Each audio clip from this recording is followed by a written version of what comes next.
কিছুদিন আগেই আমি ঘুরতে গিয়েছিলাম মায়াপুর এবং নবদ্বীপে। তো সেখানে তোমরা কি করে যাবে, সেখানে গেলে তোমরা কি দেখতে পারবে, সেই সমস্তটা এই ছোট্ট ভিডিওতে আমি তোমাদের সাথে আজ শেয়ার করব। প্রথমেই তোমরা নিজেদের স্টেশন অনুযায়ী নবদ্বীপ ধামে চলে আসবে।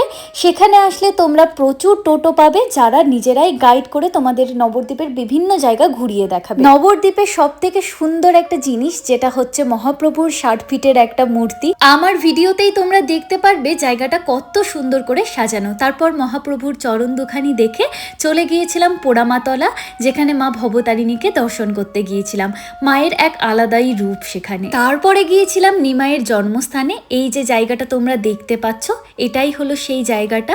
দেখো, এখানে তো অনেক রকমের যুক্তিতর্ক থাকতে পারে, তবে আমি যতটুকু তথ্য পেয়েছি সেইটুকুই তোমাদের সাথে শেয়ার করছি। সোনার গৌরাঙ্গ দর্শন করার এবং তোমাদের সাথে শেয়ার করার আমার খুব ইচ্ছে ছিল। এটাই হলো সেই জায়গাটা, কিন্তু এখানে তো কোনো ফটো আর ভিডিও অ্যালাউ করে না, তাই তোমাদের সাথে সেই সোনার গৌরাঙ্গ আমি শেয়ার করতে পারলাম। তারপর গিয়েছিলাম আর একটা মন্দিরে, যেই জায়গাটাও বড্ড বেশি সুন্দর, কিন্তু সবটা না এই ক্যামেরার মধ্যে বন্দি করতে পারিনি। একদিনে সুন্দর করে ঘোরার মতন তোমরা প্রচুর জায়গা পেয়ে যাবে এবং তোমাদের সত্যি ভীষণ ভালো লাগবে। যাই হোক, তারপরে গিয়েছিলাম রাধারানীর মন্দিরে। এই জায়গাটাও খুব সুন্দর। এখানে না গুপ্ত বৃন্দাবনও রয়েছে, যেটা আমরা আর দেখতে যাইনি।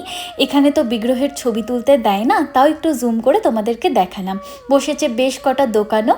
তারপর সেখান থেকে বলদেব মন্দিরে গিয়ে সেই যাত্রা আমরা সেখানেই শেষ করলাম। এবারে নবদ্বীপ থেকে 5 টাকা নৌকা এবং 10 টাকা লঞ্চের ভাড়া দিয়ে তোমরা ওপারে মানে মায়াপুরে চলে আসতে পারবে। চলো, এবারে পালা হচ্ছে পুরো মায়াপুরটা তোমাদেরকে ঘুরে দেখানোর।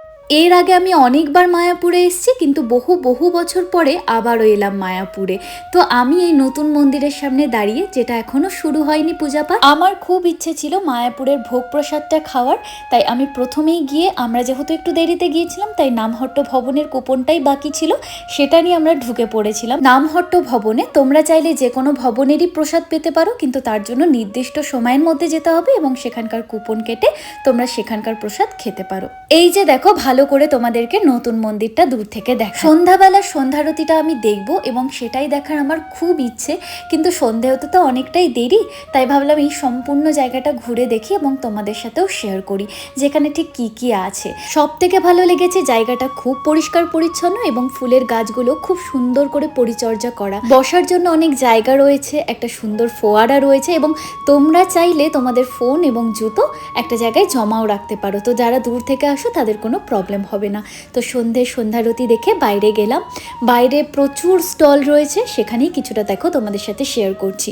যারা গোপী ড্রেস পছন্দ করো বা নিতে চাও, তারা বাইরে এই দোকানগুলো থেকে অনায়াসে নিতে পারো। রয়েছে কাঁসা পেতলের দোকান, ছোট গোপালও রয়েছে কাঁসা পেতলের, এবং এখানে পুজোর সামগ্রী তোমরা পাবে। আরও রয়েছে ছোট্ট গোপালের ড্রেস, আর রয়েছে বেশ কতগুলো খাবারের স্টলও। থাকার ব্যবস্থা এখানে প্রচুর আছে, তোমরা চাইলে এখানে থাকতেই পারো।